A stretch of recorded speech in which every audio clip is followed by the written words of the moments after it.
Welcome back, viewers. I'm your host Faiza Naqvi with a new topic for today, which is related to global peace and justice. And as we all know, it's been nearly 12 days between Israel, Iran, and now obviously US.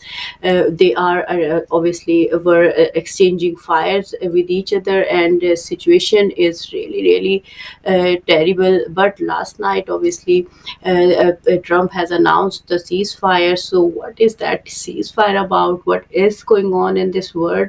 And is that just a pause, or is going to be and other escalation after that, or how the situation is going to be? So what we need for a global peace and justice, what are the elements for a peaceful world, for a peace, a world in which justice is served and not denied or delayed for whatsoever reason. And no one is boss in this world, and every country who is sovereign can decide for itself, and no one is there to intervene them just to change the regime or whatsoever. So we will try to understand the situation, and we do have very respectable guest, very prestigious guest with us today, Khalid Mahmood Johan. He is a politician and a businessman and a political activist as well, and hopefully Clive Menzies would also join us in a minute. He is an author and activist and a commentator on our site at .org as well. So thank you so much for joining us today, Khalid Bhai. Really grateful for your time and patience. So if you would like to briefly tell us, how do you see this 12 days war between Israel, Iran, and now US? So what is your analysis briefly? What points would you like to share? How do you view this situation? Because the peace of this world is at stake. People are suffering, paying price for this whole thing, and the people of Gaza are also every day being killed, and there is starvation war going on as well. And when they go for a food or some help or aid places where they can get some aid or food, they are killed, targeted, and all that. Every day, 100 or 100 plus Palestinians are being killed in Gaza. So, how do you see this situation along with Gaza situation? And do you see what are the elements which are there, which are creating this chaos, and how we can get out of it? Thank you very much for inviting me.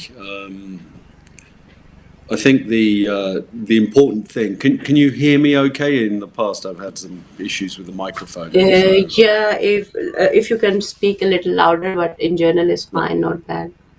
Okay. So the important thing here is to really understand how we got here, because a lot of the Zionist-controlled media tend to take each event as a separate event, and if it suits them, and they connect the dots when it suits them. The reality is that we got here mainly because a ethno-supremacist, racist apartheid state was put in place in Palestine a number of years ago. The people who populated that state were basically foreigners from Europe. Some may well have been refugees from Europe, but they were from Europe's wars, and they were Europeans.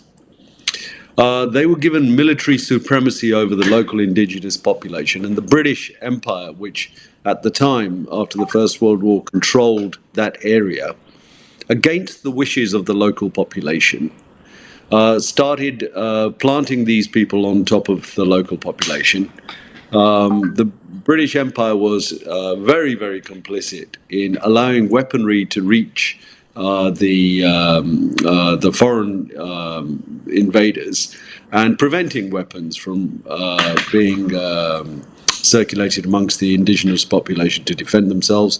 And then the indigenous population were ethnically cleansed. So that's what happened in Palestine. So when we talk about Gaza and the West Bank, Gaza and the West Bank are just two small parts of ancient Palestine.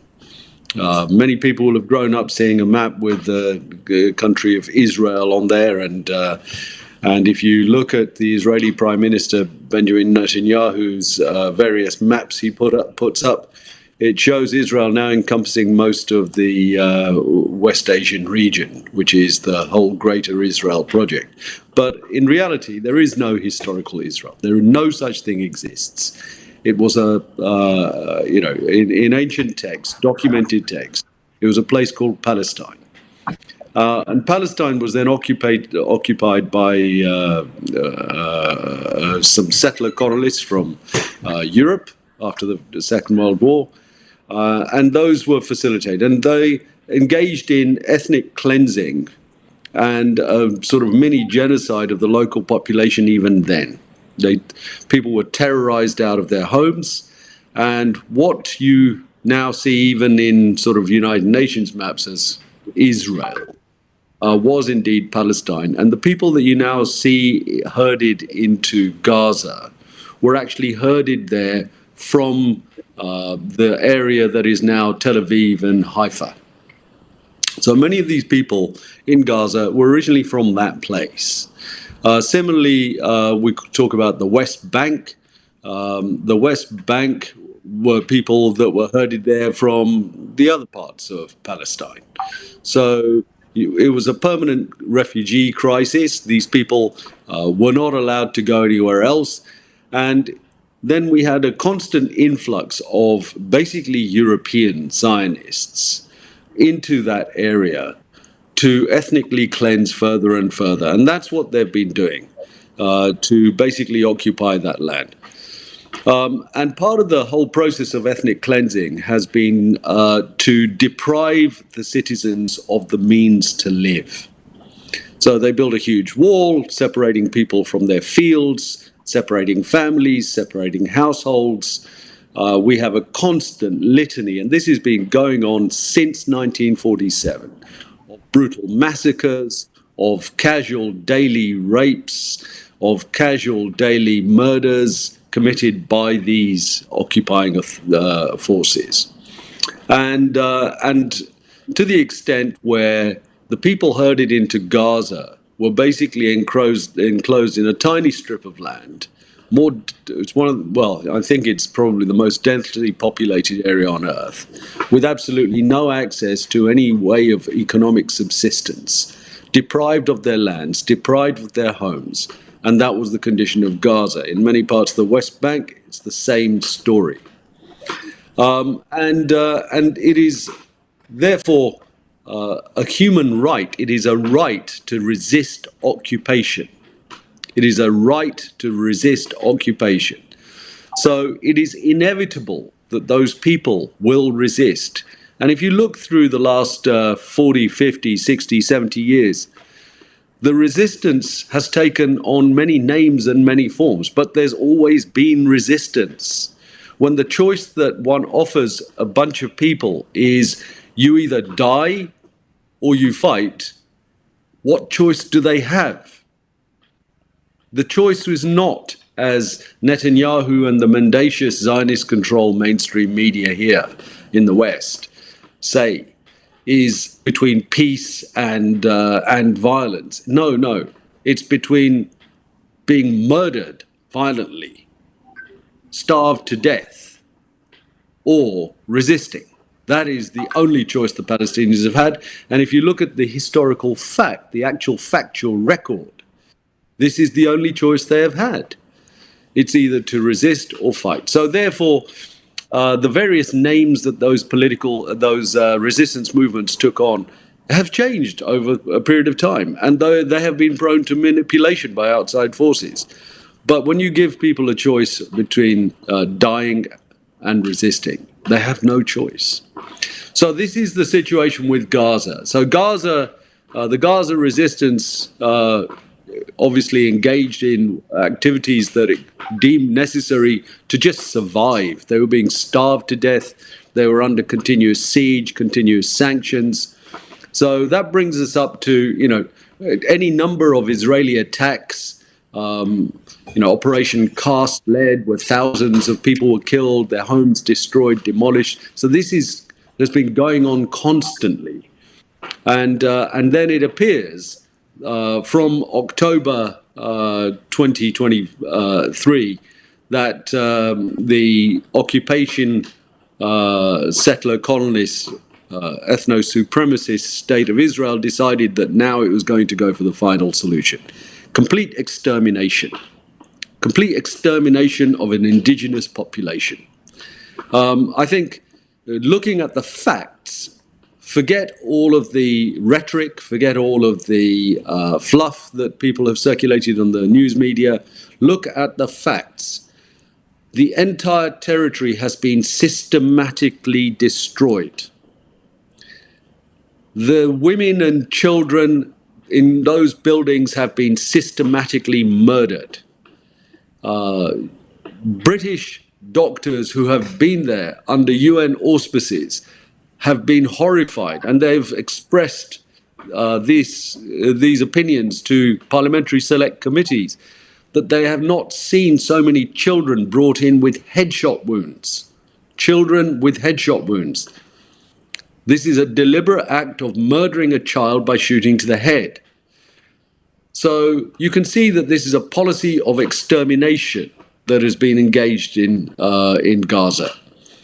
At the same time, you've got a massive policy of extermination being engaged in on the West Bank. So therefore, if we have a rules-based order, then where is the right to protect? So therefore, the world should be engaged, first of all diplomatically, and then forcefully, militarily, to stop the genocide in Gaza. I mean, this is what we've been brought up to believe. These are the various concepts that have been touted to us time and time again. So the only countries that have tried to intervene in any way, shape, or form are Yemen, Lebanon, and Iran. No other country has sought to forcefully intervene in any way, even verbally, to try and stop the genocide in Gaza, and most Western countries have been gleefully cheerleading the mass murder of the Palestinian indigenous population. So we now have the situation where each one of those resisting countries was attacked by Israel. Lebanon, Syria, Yemen, and now last weekend, Iran. Now, by any reading of international law, this was a supreme act of aggression by Israel against a sovereign nation of Iran. These two countries were not at war. They were not directly attacking each other. Israel had engaged in a number of provocations to which the Iranians retaliated. So by any reading of international law, the Israelis committed an act of aggression. Now, the problem is that the Israelis probably bit off more than they could chew, because Iran is a vast, powerful country, and the past week has shown that the Iranians have extremely high technology and other resources, and they recovered from the initial surprise attack and have been exhausting the Israelis with their constant missile barrages. They've been taking hits, undoubtedly. Iran is taking hits. But Iran can absorb those hits. It's a country of 90 million people. It has all the resources it needs to fight. Israel, by contrast, only has resources that are shipped to it by the facilitators of genocide in the West, primarily Germany and the US, but also the rest of Western Europe as well. Everybody is complicit in the genocide, and they've been sending the weapons to commit the genocide. So the situation, you would think that if there was any kind of international order, any kind of international rules-based order, which is frequently touted, that all of the countries would get together and say, look, this must stop, because otherwise we are into the law of the jungle. And that, if things deteriorate in that way, then what we might well get is the basic ending of the human race. There comes a point at which things escalate beyond control, and these things can spiral fairly quickly. So what does the United States do in order to calm this down? It launches an unprovoked act of aggression against Iran. So this is just breathtaking. However, if you look at all of these events and you think in terms of personalities, which is what the mainstream media try and do, they talk about Trump, they talk about Netanyahu, it becomes a little bit bewildering. But if you look in the context of what empires do, and the US is an empire, they are openly talking about themselves as an empire. It is, in fact, the empire that replaced the British Empire. It's just the locust moved from London to Washington. And so it did the very thing that its founding fathers said that it would never do. So if you look at the empire actually declares itself. All of these papers that are published are fairly open. So if you look at, there's a paper that was published by the Brookings Institute in 2009, which said, "Which path to Persia?" And if you even look at a cursory reading of that, the entire sequence of events, the destruction of the various resisting states, the need to have US hegemony through Israeli militarism and aggression in West Asia, and the need to provide a cover story with which to attack Iran is all written there in that paper, 2009. And if you look at the events that have happened from 2009 to now, it's almost like somebody's reading off the script. This is not just Trump. This is an imperial policy. And and the final word that I'd like to say is that anyone that thinks that any negotiations are going to stop this process, then I have a bridge to sell them. This is an imperial policy that has been executed across different administrations, time and again. And therefore, it is not Trump that is in charge. It is something else that is in charge, another group of people that are in charge. Trump is simply some orange lipstick on the pig, but the pig is still the pig, and it is in charge. So the situation, I think in the world it is understood, because the US is no longer the hegemonic global unipolar superpower. There are other rising powers. And I think that situation is well understood. And I think that's what makes this an incredibly dangerous and also potentially a very hopeful period in human history. Dangerous because this could spiral out of control. Hopeful because I think the empire is simply accelerating its own demise with what it's doing. It's indefinite overstretch in Iran. It has shown itself to be incapable of brutalizing Iran the way it brutalized the other resistant states. And you can see that Iran's friends and allies are now beginning to coalesce and rally together.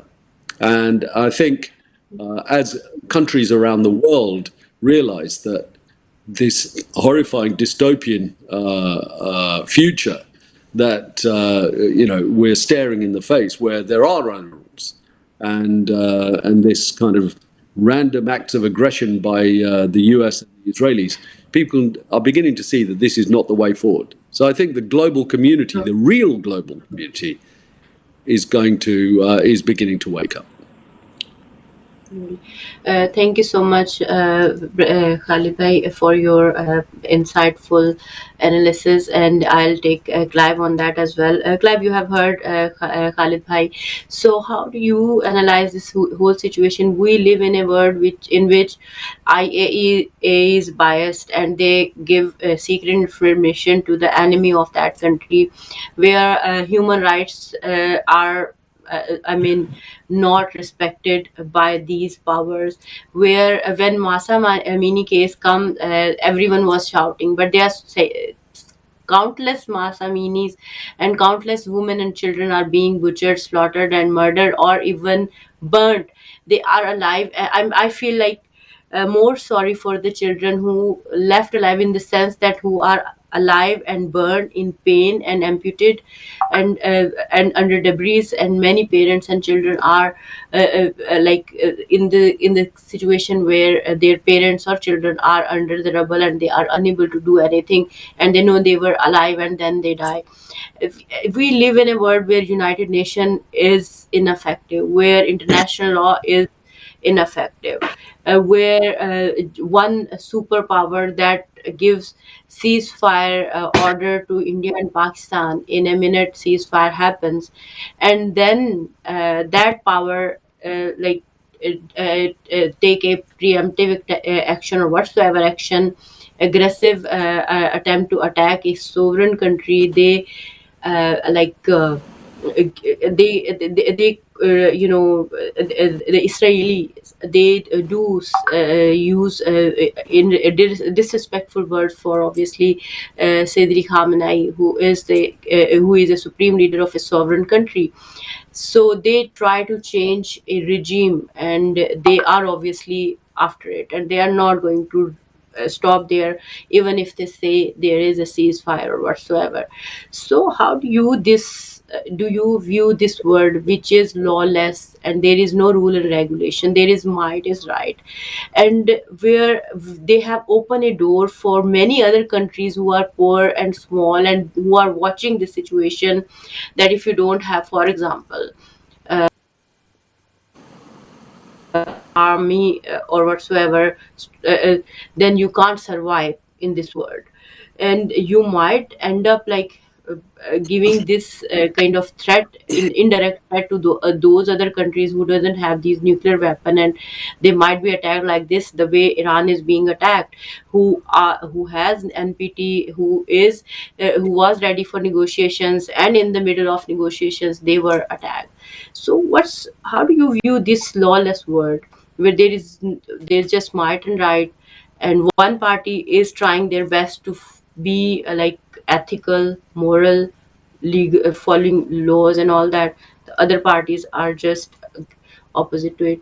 What is your viewpoint and analysis on the situation?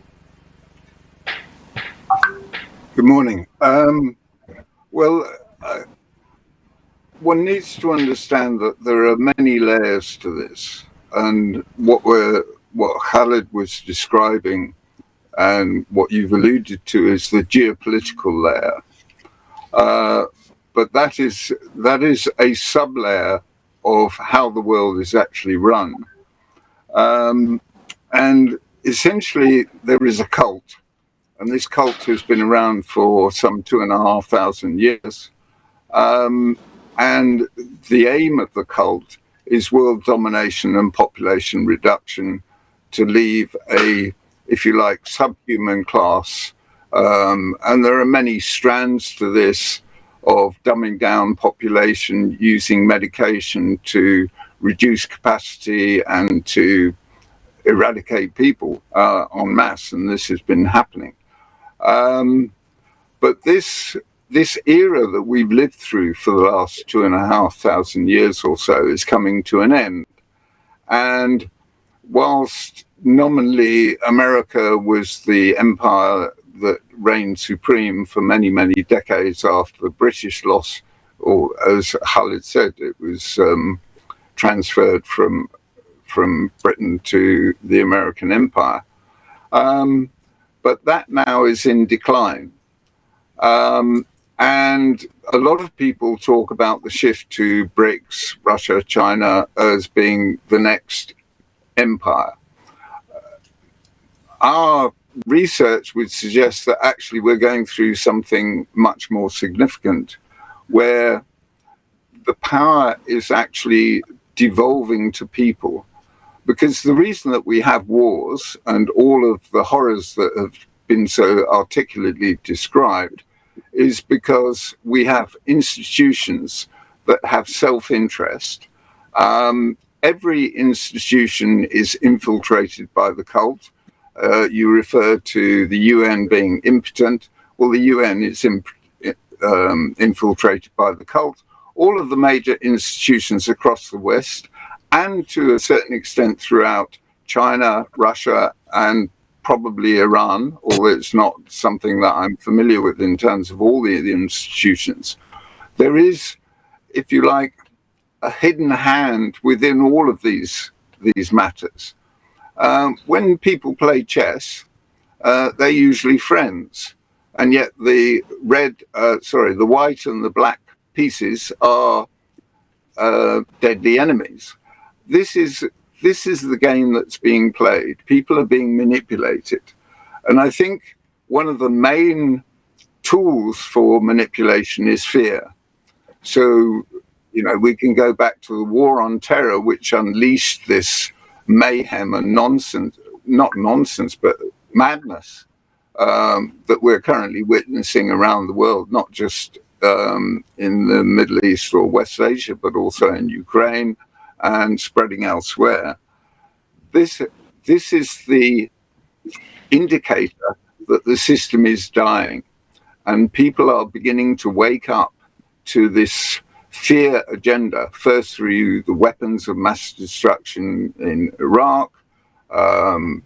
If you talk about the climate change narrative, where people were made to believe, particularly the young, that they were the problem, that they are in some way endangering the planet. And then we had the COVID psyop, which was essentially to induce great fear and exercise yet more control. So 9/11 led to the security and surveillance state being put in place, and that's been extended across every avenue of life. So this idea of fear has been built on something that materialized in the 50s and 60s, was the idea of mutually assured destruction. And there is a lot of evidence and reason to suggest that Hiroshima and Nagasaki were actually faked. And I won't go into the detail. If you look at the bombing of Dresden towards the end of the war, it was horrific, and it was not dissimilar to Nagasaki and Hiroshima. So we've all grown up. I remember as a child being told that in the event of nuclear war, hide under the desk, as nonsensical as that sounds. But we were led to fear this idea, and there was this balance of power between the Soviet Union and America, which was supposed to keep everything stable.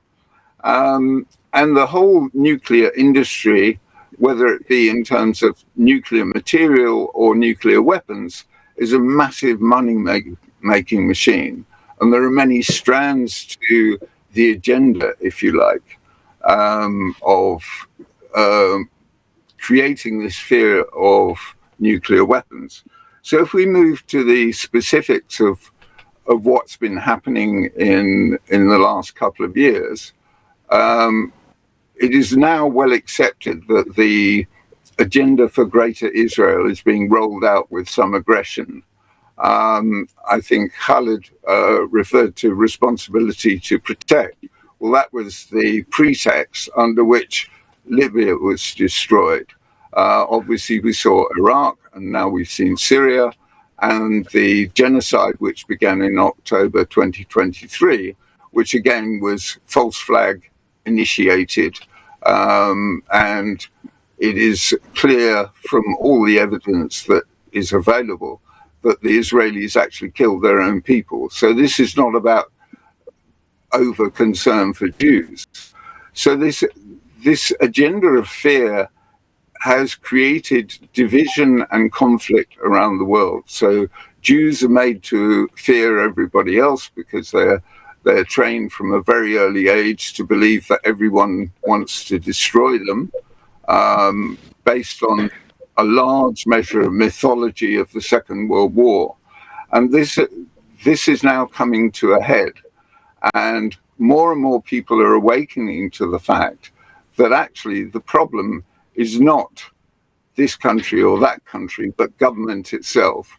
Because if you take the vast majority of people, they have no desire to fight.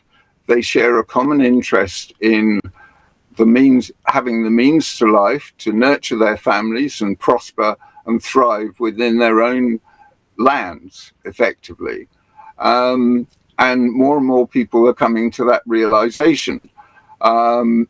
At the same time, we have a structural shift because this whole system runs on money.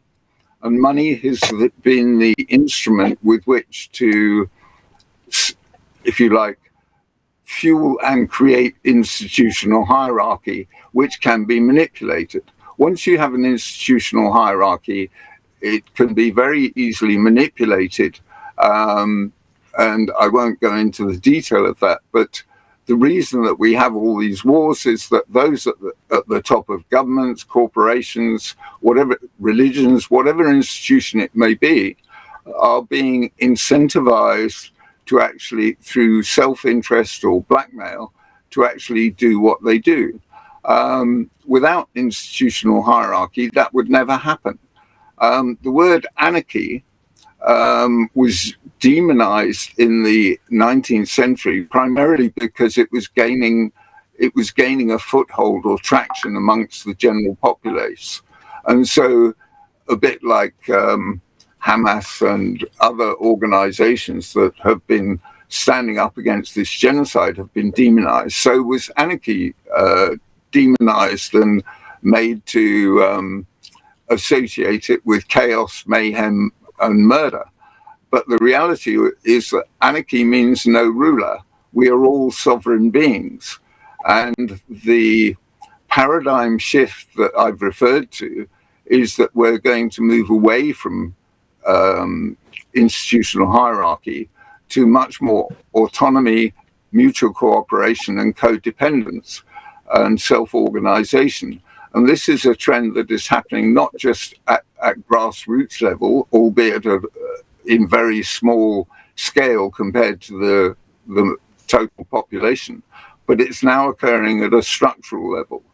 And it's probably not the time to go into the detail of how that happens. But over the last 70 years, with the advent of information technology, printed circuitry, and all of the tools that have arisen from the internet, such as the facilities that allow us to have this conversation, even though we're all in different places, this is taking hold, and it is changing the way the structure behaves.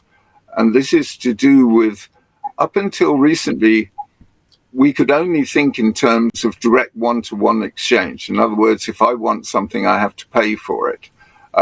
If I do something, I need to be paid for it.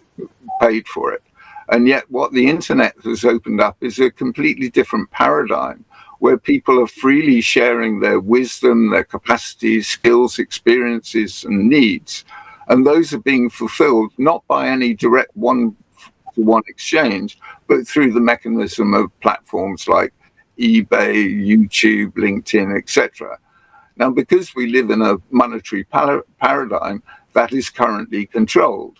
And it is essential that they have this infrastructure in order to manipulate the population, so much so they know it's no longer sufficient to control the mainstream media. They have to control the alternative media.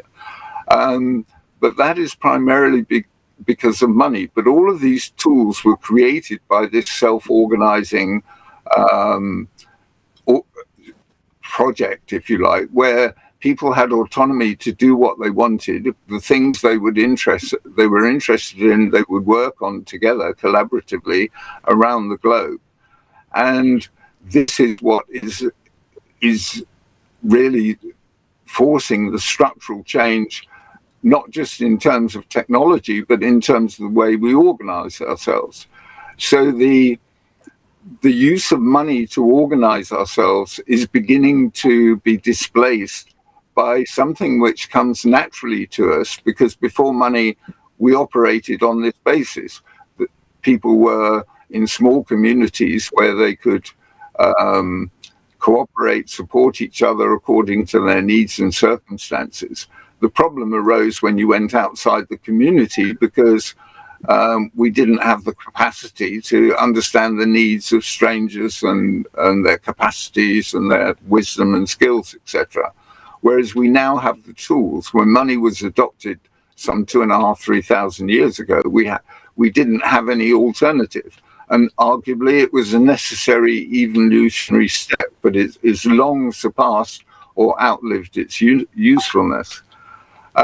So insofar as all this is changing, I think I'd like to just illustrate the difference between institutional hierarchy and this idea of self-organization or anarchy. And if you look at the 20th century, there were arguably, by government, at least 200 million murders through wars, revolutions, China and Russia, and then 2 world wars, not to mention all the other wars. And so the number is probably significantly greater, but at least 200 million people died in the 20th century as a direct result of institutional government. Meanwhile, in the same century, from the statistical analysis that seems to be available, some 7 million private murders happened. And quite often, murder by private individuals is to do with crimes of passion, people losing control, people having mental disability. So the idea that anarchy means murder, mayhem, and chaos is totally negated by what we're seeing at the moment. There is a spiritual dimension to all this.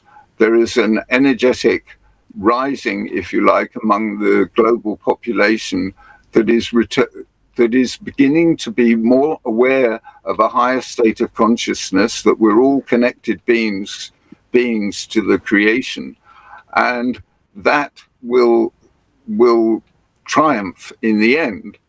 What is distressing at the level that we're at now is that there is a lot of death and destruction, which is predictable and inevitable, because in a dying system, it is necessary for the old system to die in order for new life and new structures to emerge. And if you are of a spiritual persuasion, as certainly most people who watch your channel are concerned, then this is merely an instance in one's existence as a part of universal consciousness. So death is not the worst thing that can happen to any individual. Losing one's soul or moral compass is probably far more detrimental to one in the greater scheme of things. Thank you, Clive, for your deeper analysis. And Khalid bhai, we just have left with 2 minutes. So anything you would like to add, because we need to conclude the program because of the next coming up program. So if you could share anything precisely in just 2 minutes. Yeah, I mean, I think. Oh, sorry. I think the situation right now, if anyone thinks that this is going to end, it's not. Based around what we've already seen, the US and Israel cannot be expected to be trusted. They are not trustworthy. They break every single agreement that they make. In fact, they proudly boast about breaking every single agreement they make. They act deceitfully. They act duplicitously. Mike Pompeo saying we lied. Trump in the middle of a negotiation, ordering the Israelis. He said he ordered the Israelis to do an attack. Trump admitted, this is one of the things about Trump, because he's not as sophisticated. This particular lipstick on the pig is not quite as sophisticated as maybe the Obama lipstick was. So he sort of blabs. And when he says he and Netanyahu are a team, yes, they are a genocide team, right? So I think people should not be under any illusions. This is not going to stop. And it's up to the multipolar world, up to the rest of the world that wants peace and security reigning throughout the world to unite and do that. And you can see the evidence of that. You can see Iran's friends coming out into the open because they know that they're going to be next in this sequence of aggression. So and what we can see is the empire's power has been severely curtailed, severely limited. The Israelis have been bleating because they are not able to sustain the damage that they're taking, and that's pretty much where it's going to end. Thank you so much, Khalid Mahmood Chauhan, and thank you so much, Clive, for being with us today. And really honored to have you both on the show for your deeper analysis and how it looks in deeper sense the situation we are in globally, because this is a matter of peace and justice around the globe. So we wish everyone peace and blessings, because this is the least we can do, at least. Thank you so much for joining us today, and to the viewers, I would say we all need to participate in this, and we need to work for peace and justice together by standing up on the right side. Look after yourself and everyone. I'll take a leave. Allah Hafiz.